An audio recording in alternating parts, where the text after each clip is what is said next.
सीमा और चिकन का गांव था। नाम किसी को नहीं पता और शायद जरूरी भी नहीं।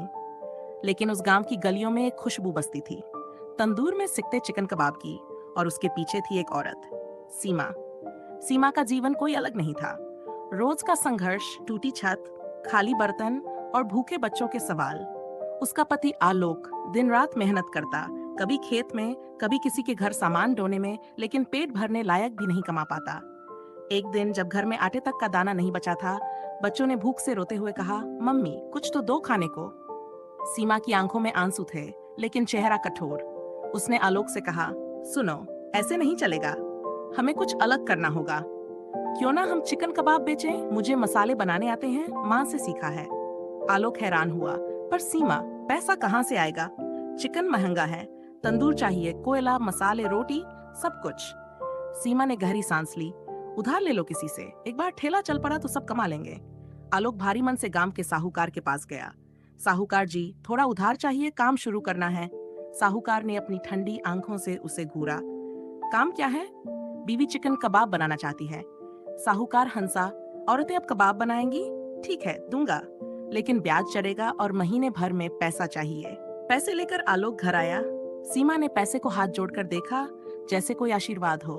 पहले दिन वो खुद शहर से चिकन लाई। मसाले उसने हाथ से पीसे, अदरक, लहसुन, जीरा, धनिया, कसूरी मेथी और अपना खास मसाला, पुदीना और नींबू रस का तड़का। तंदूर एक लोहार से पुराना मिल गया, जो कर्ज में ही दे दिया। ठेला गांव के चौराहे पर लगा। पहले दिन 10 ग्राहक आए, सबको चखाकर देखना था। सीमा खुद रोटियों पर टिक्का रखकर दे रही थी। स्वाद ऐसा कि लोग अगली सुबह फिर आ गए। धीरे धीरे भीड़ बढ़ने लगी। अब सीमा सुबह 5 बजे उठती, चिकन मैरिनेट करती और आलोक बच्चों को संभालता। गांव की औरतें कहती, देखो, सीमा का कबाब तो अब गांव से बाहर तक फेमस हो गया। सीमा मुस्कुराती, पर थकान चेहरे पर साफ थी। एक दिन आलोक बोला, अब तो अच्छा चल रहा है, तंदूर बड़ा कर लें? सीमा बोली, नहीं, अभी नहीं, पहले साहूकार का कर्ज चुका लें।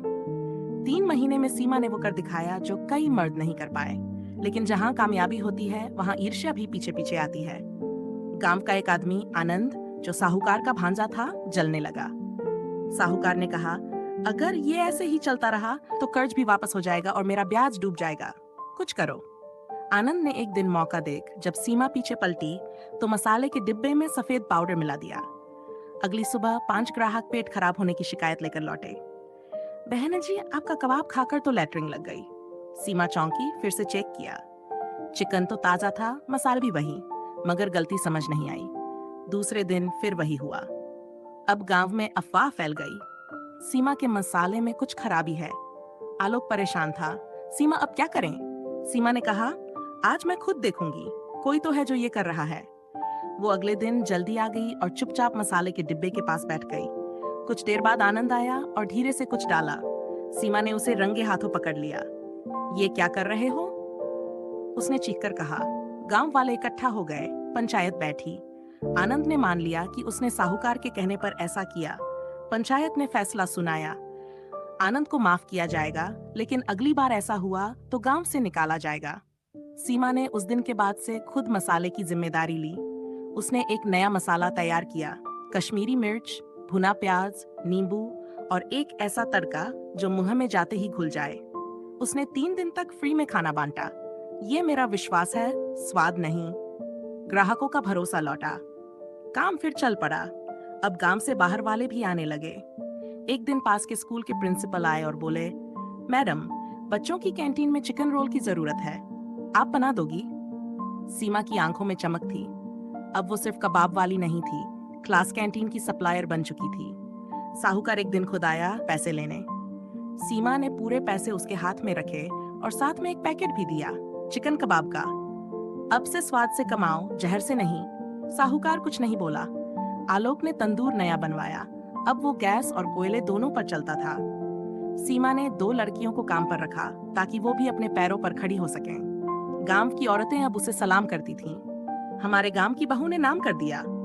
सीमा मुस्कुराती और बस इतना कहती, मसाला जब दिल से बनता है तो स्वाद जरूर आता है। मोरल सीख। सीमा की कहानी सिर्फ कबाब बेचने की नहीं थी, बल्कि अपने परिवार को भूख, धोखा और जिल्लत से बाहर निकालने की थी। उसने दिखा दिया कि एक औरत जब ठान ले तो मिट्टी से भी सोना बना सकती है।